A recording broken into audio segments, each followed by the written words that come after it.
les enfants, aujourd'hui nous nous retrouvons pour une nouvelle histoire qui a pour titre « 3 grandes tentations ».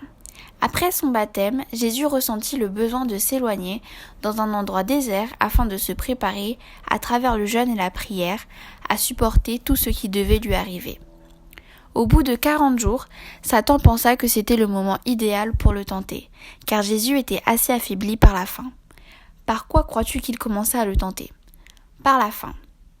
C'est exact, il emploie toujours le même procédé, il profite du côté le plus faible de l'être humain. Il lui lança donc « Si tu es le Fils de Dieu, ordonne que ces pierres se transforment en pain ». Je veux te dire quelque chose d'important sur le caractère de Jésus. Il n'accomplirait jamais un miracle à son profit. Ces miracles sont toujours en faveur de son prochain.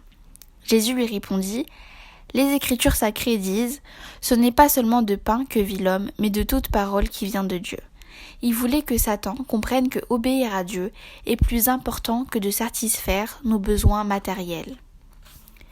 Comme son premier essai de faire pécher Jésus resta sans succès, Satan le conduisit au sommet du temple de Jérusalem et comme le faisait Jésus, il cita les paroles de la Bible. « Si tu es le Fils de Dieu, jette-toi, car il est écrit qu'il enverra ses anges afin de te soutenir pour que ton pied ne trébuche pas sur les cailloux. » Mais bien sûr, Jésus ne ferait jamais quelque chose de semblable pour obéir à Satan. C'est pourquoi il répondit « Il est également écrit « Tu ne mettras pas à l'épreuve le Seigneur ton Dieu. » Vois-tu ? Nous devons avoir confiance en la libération de Dieu, mais ne pas nous aventurer non plus dans des choses que nous savons dangereuses. Crois-tu alors que Satan abandonna ? Abandonne-t-il jamais ? C'est bien vrai. Parfois on dirait qu'il abandonne, mais en réalité, il tente en adoptant sa façon d'agir. Cette fois-ci, il insista encore une fois.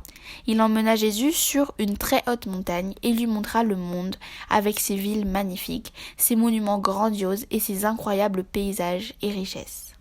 Je te donnerai tout ça si tu t'agenouilles devant moi et tu m'adores. Écarte-toi, Satan, car il est écrit, tu adoreras le Seigneur ton Dieu et serviras lui seul. Satan offrit à Jésus le monde et ses richesses en échange de désobéir la parole de Dieu.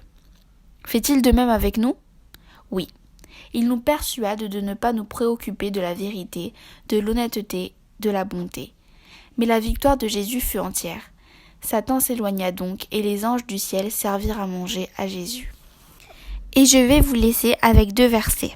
Le premier verset se trouve dans Matthieu chapitre 26 verset 41. Restez éveillés et priez pour pouvoir résister quand l'esprit du mal vous tentera. Vous désirez faire le bien, mais vous n'avez pas la force de résister au mal. Et le dernier verset que je vais vous laisser se trouve dans Psaume chapitre 119 verset 9.